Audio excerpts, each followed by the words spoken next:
Buenos días, hoy en este video vamos a tratar de entender un poquito cómo se distribuye la memoria RAM dentro del sistema y un poquito también la lógica integral de cómo trabaja la máquina con los distintos sectores de memoria RAM y cómo el microprocesador trata de organizar funcionalmente todo el sistema de un modo integral. Lo primero que vamos a analizar en este pequeño gráfico, como ustedes ven en el gráfico, yo he colocado por un lado un esquema completo de la memoria RAM, cómo funciona y cómo se distribuye. He colocado un pequeño reloj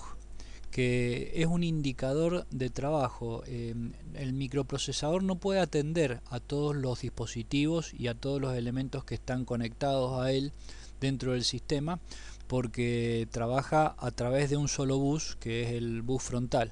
por el cual las comunicaciones se tienen que ir organizando de manera secuencial, de tal manera que va prestando atención a un dispositivo. Después de trabajar con ese dispositivo pasa a trabajar con otro. Eso nosotros lo vamos a ver representado con estos números que están asignados a distintos componentes del sistema,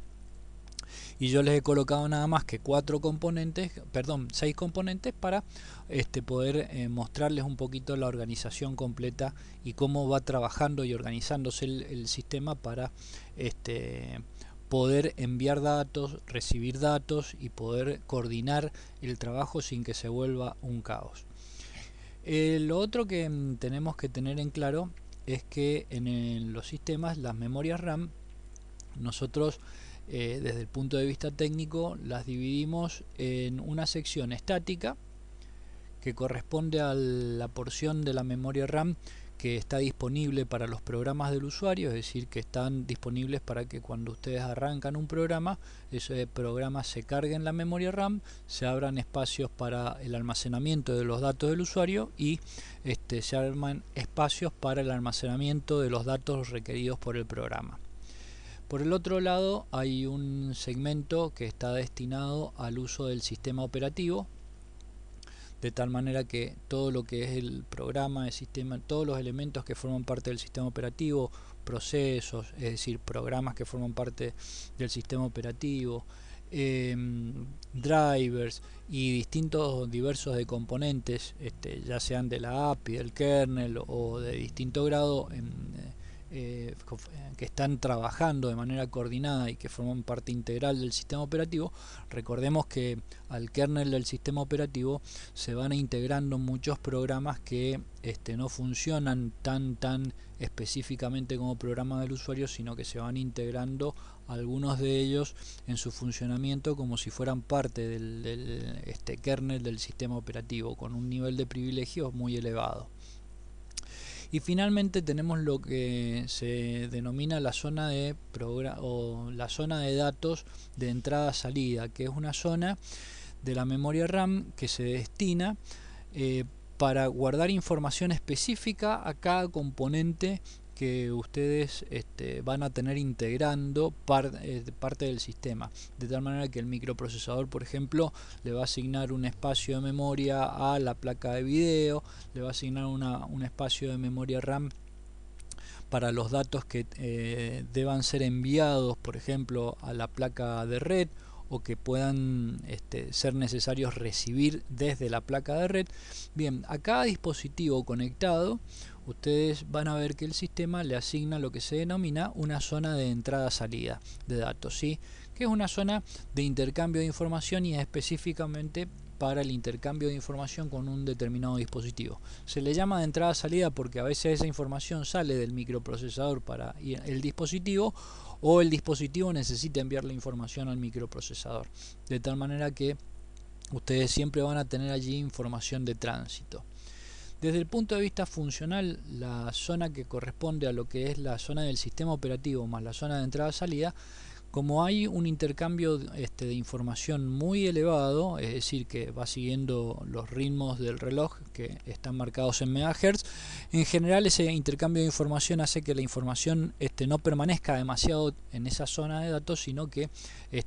casi siempre está en tránsito. Por eso se le llama memoria dinámica, porque se mueve mucho de una manera muy rápida. En comparación o en contraste con la memoria de los programas, en donde los programas se cargan en memoria RAM y permanecen allí junto con la zona de datos respectivo, de tal manera que en general ustedes van a ver que no se mueve tanto esa zona de memoria, sino que se va moviendo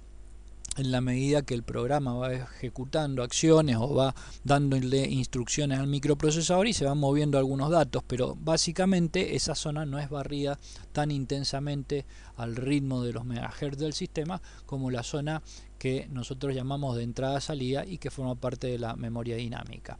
La zona del sistema operativo también se va moviendo muy rápido, porque en general están todos los procesos tendientes a vincular los programas del usuario con los dispositivos de hardware, y en general también hay mucho intercambio de información y mucha apertura y cierre de procesos de manera muy dinámica. Por eso esa zona recibe el nombre de memoria dinámica, ¿sí? Así que cuando ustedes escuchen por allí que los técnicos hablamos de memoria dinámica, nos estamos refiriendo a la zona de RAM en donde se va a cargar prácticamente lo que es el sistema operativo y se van a asignar las zonas de entrada-salida para intercambio de información. Y la memoria estática es la memoria disponible para los procesos del usuario. Cuando ustedes cargan un programa, el programa se va a cargar en esa zona de memoria estática y se van a abrir los espacios de datos tanto para el programa como para el usuario, ¿sí? Como ya habíamos hablado en el video anterior, de tal manera que esa es la zona de disponible para programas. Y en la zona de memoria dinámica se van a cargar los procesos que forman parte del sistema operativo, y estos programas van a ser cargados en esa zona, mientras que la zona de entrada-salida va a estar disponible para el procesador cuando necesite enviar o recibir información de algún dispositivo que esté conectado en el sistema, ¿sí? Ya sea a nivel del puente norte o a nivel del puente sur. Casi todos los dispositivos trabajan conectados a nivel del puente sur, de tal manera que en el puente norte en general vamos a tener la RAM principalmente, pero también vamos a tener la placa de video, ¿no? El sistema de video, de tal manera que allí también hay un intercambio muy grande. Yo no he puesto acá un número, no le he asignado en la zona de entrada-salida ningún número a la placa de video, porque la idea es que ustedes comprendan de modo global cómo va funcionando el sistema de manera integral.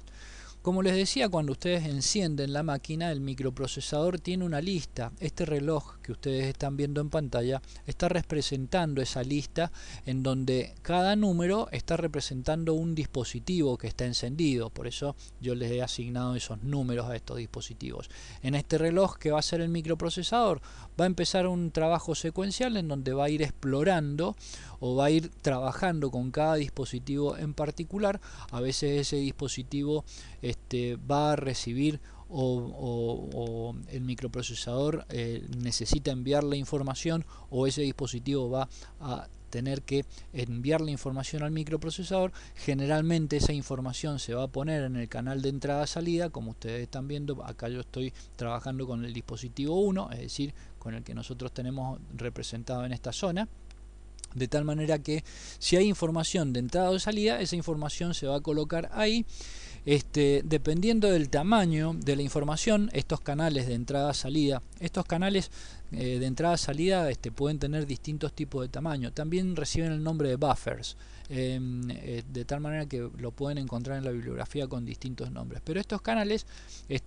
permiten mantener la información en la memoria RAM hasta que el microprocesador termina de recibirla por completo o termina de enviarla, si es una información de salida, ¿sí? El microprocesador tiene un tiempo de trabajo asignado para cada dispositivo, de tal manera que normalmente este reloj se va moviendo muy rápidamente, pero siempre esa lista secuencial contempla el contacto con todos los dispositivos que están conectados dentro del sistema. Entonces, por ejemplo, llega el punto del dispositivo número 2, si no tiene ninguna información pendiente, esta es la zona, acá nosotros en esta pequeña zona de pantalla yo le he puesto la información pendiente, ¿no es cierto?, que hay o para enviarle al dispositivo o para recibir por parte del microprocesador, de tal manera que si no hay ningún elemento pendiente o no hay ninguna tarea que se deba realizar específicamente con ese dispositivo, se parte al siguiente en esa lista secuencial de la primera a la última. El microprocesador siempre va a trabajar con esa lista, va a tener una lista de todos los dispositivos, y cuando se cubre el último dispositivo de la lista, vuelve al primero para volver a trabajar con ese dispositivo. Cuando llega al número 3, si hay información, pues esa información se va colocando. A veces la información se puede colocar toda de una sola vez, pero en general esto no es así. Siempre el sistema va a ir fraccionando la información. Esa información va a ir colocándose a veces en los buffers de manera completa o a veces en los buffers de manera segmentada. Por ejemplo, cuando ustedes ven que el microprocesador tiene una orden de impresión, normalmente la impresora no tiene la memoria, una memoria tan grande como para almacenar todo el archivo de impresión, de tal manera que el microprocesador le va poniendo pequeños pedacitos de información en esa zona de entrada-salida y se va transmitiendo en diferentes ciclos de reloj, de tal manera que en general siempre la información va a ir segmentada. Por eso esa dirección de entrada-salida es una dirección que en general, o una zona de memoria RAM en donde la información se va limpiando muy rápidamente. Se guarda información, cuando la información llega al destinatario se elimina de la zona y vuelve a colocarse más información, de tal manera que es un trabajo incansable del sistema que se va haciendo casi de manera permanente y a muy alta velocidad. Les decía que seguimos trabajando y el microprocesador va a pasar a otro dispositivo. Muchas veces ese dispositivo, ¿no es cierto?, recibe este tipo de información